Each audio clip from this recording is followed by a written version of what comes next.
Conocerán la verdad y la verdad los hará libre. El día de hoy presentan estudios bíblicos a través de la Biblia, un análisis contextualizado, exegético y hermenéutico de la Biblia, desde Génesis hasta Apocalipsis, capítulo por capítulo, versículo por versículo, estudiaremos la Biblia para crecer en el conocimiento de la palabra de Dios. Estos estudios fueron diseñados por el teólogo erudito John Berno Magui y fueron narrados por el pastor Samuel Montoya. Acompáñenos en este interesantísimo recorrido bíblico a través de la Biblia. Los dejo con el estudio. Nos toca del día hoy, de amigo oyente, comenzar nuestro estudio en la Epístola a los Hebreos.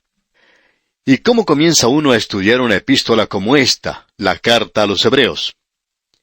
Hemos tenido que hacer más trabajo preparatorio con esta epístola que con cualquier otro libro que hemos considerado hasta ahora, ya que pensamos que esta epístola marcha lado a lado con la epístola a los Romanos, a la cual también dedicamos mucho tiempo, y no conocemos de ningún otro libro que pudiéramos colocar sobre la epístola a los Romanos.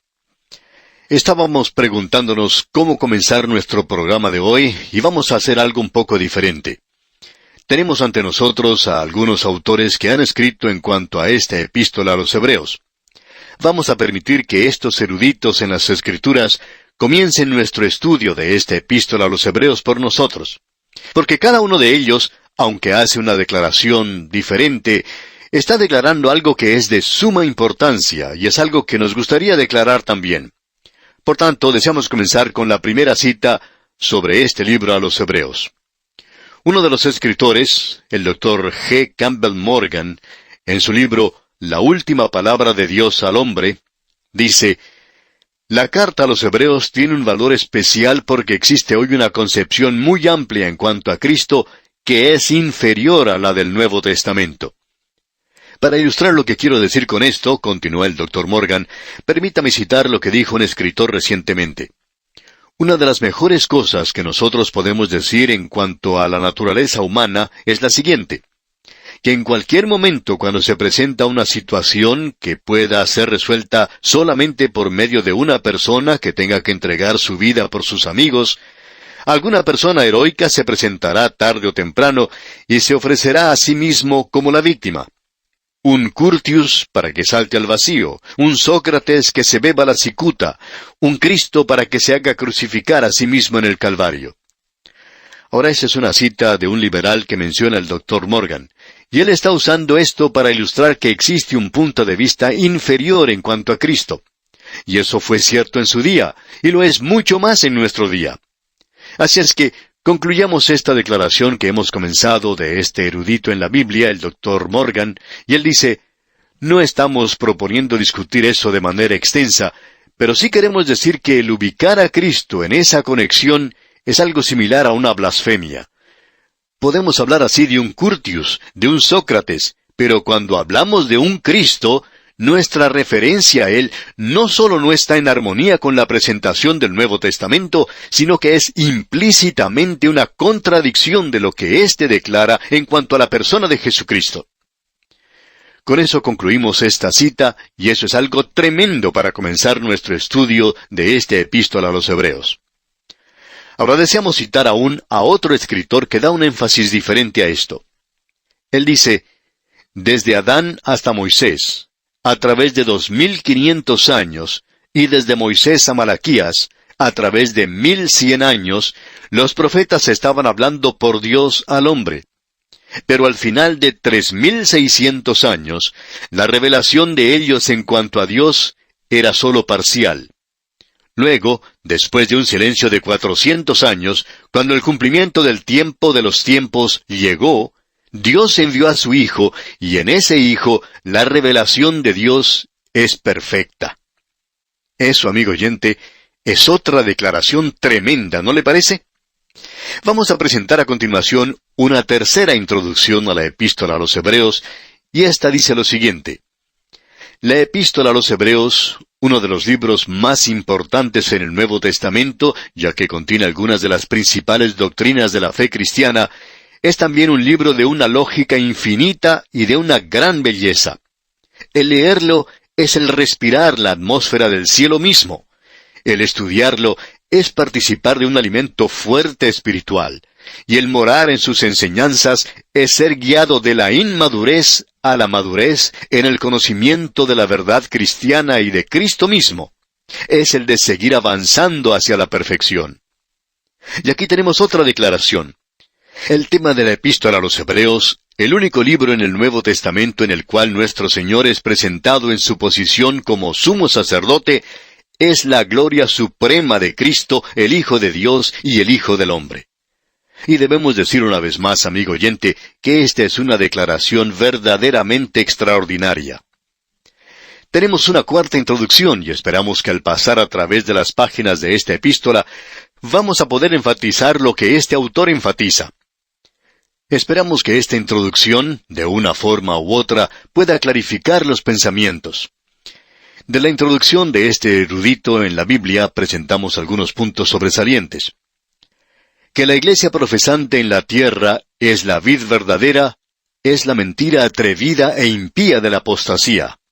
Que ella es el olivo, es la decepción compartida por la masa de creyentes en las iglesias de la Reforma. Pero la enseñanza de las Escrituras es explícita, que Cristo mismo es la vid y que Israel es el olivo, porque Dios no ha excusado o puesto de lado a su propio pueblo.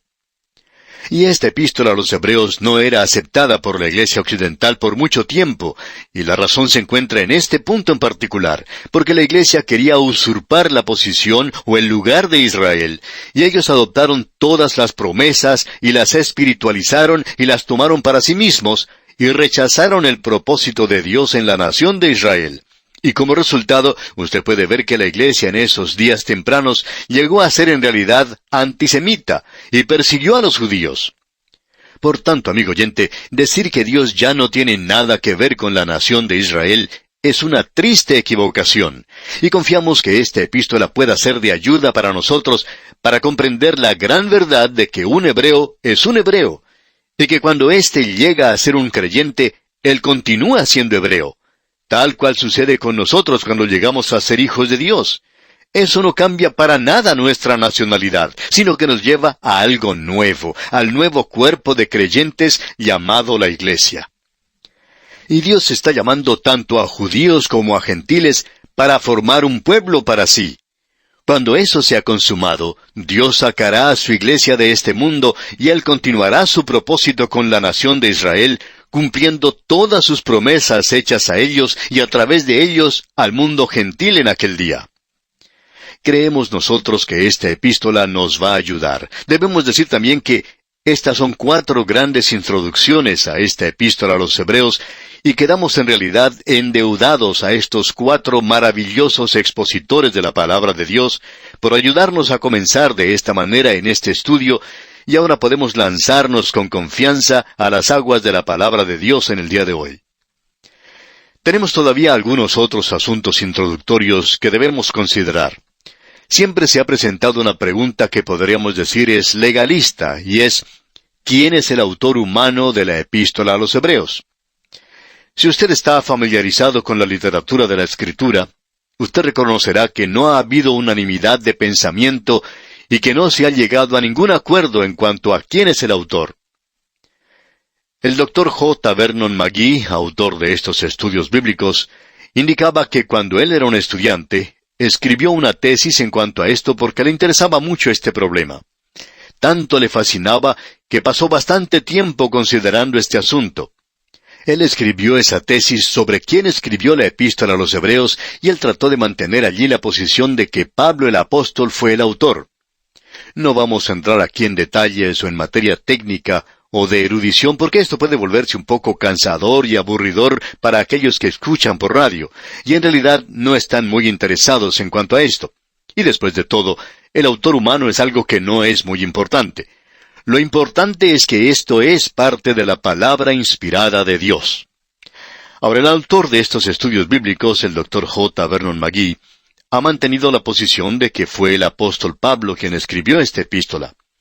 Para presentar esto en forma un poco más jocosa, diríamos que tenemos una buena razón para pensar así. Pero si usted quiere saber por qué creemos que Pablo escribió esta epístola a los Hebreos, hay una buena razón, y es esta. Si Pablo no hubiera escrito la epístola a los Hebreos, eso indicaría que él solamente escribió 13 cartas. Ahora, ¿piensa usted que el apóstol se hubiera detenido en un número como ese? Bueno, no pensamos que fuera así. Pensamos que él escribió el libro de los Hebreos, y con eso serían 14. Así es que lo vamos a decir de esa manera, un poco ligera quizá, pero creemos que Pablo fue quien escribió esta epístola. Ahora reconocemos que Juan Calvino no aceptaba esta posición. Tampoco la aceptaba Martín Lutero, y muchos en el pasado tampoco lo aceptaban. Pero de otro modo, había muchos otros que sí lo aceptaban. Sin tener en cuenta quién fue, pues, el autor humano, no haría eso ninguna diferencia. Lo importante, como ya hemos dicho, es que es una parte de la palabra inspirada de Dios. Creemos que existe una razón buena y suficiente por la cual Pablo puede haber cambiado su estilo de escritura y no presentar su nombre en esta epístola. Y vamos a tener ocasión de destacar este punto cuando comencemos nuestro estudio propio de la epístola. Hay otro asunto de introducción que deseamos presentar en este momento, y este es también una pregunta. ¿Cuándo fue escrita esta epístola? Ahora alguien quizá diga, ¿por qué es eso tan importante? Bueno, es importante en este sentido. Ha habido varios eruditos en cuanto a las Escrituras que han asumido la posición de que fue escrita después del año 70 después de Cristo. Algunos dan la fecha del año 85 o 96 después de Cristo. Otros dicen que fue alrededor de los años 90. Bueno, si usted lee la epístola, creemos que puede llegar a la conclusión de que el templo de Jerusalén aún estaba en pie cuando el apóstol Pablo escribió esta epístola. Por supuesto, eso indica que tenía que haber sido escrita antes del año 70 porque Tito de Roma destruyó el templo en el año 70 después de Cristo. Y Pablo ya había ido a estar con el Señor, y como él había dicho, había finalizado ya su carrera. Él ya había entrado en la presencia del Señor. Así es que, si Pablo escribió esta epístola, según creemos nosotros, tiene que haber sido escrita antes del año 70 después de Cristo. Ahora permítanos decir algo más en cuanto a esta epístola, que la va a ubicar en un nivel bastante elevado. Y eso es lo que a nosotros nos gustaría hacer. Coleridge dijo que el libro de Romanos revelaba la necesidad para la fe cristiana, pero que la epístola a los Hebreos revelaba la superioridad de la fe cristiana. Ese pensamiento se presentará a través de toda esta epístola. El adjetivo comparativo, mejor, se usa 12 veces en esta epístola. Aquí tenemos una declaración que pensamos es muy importante. Podemos presentar todo de la siguiente manera.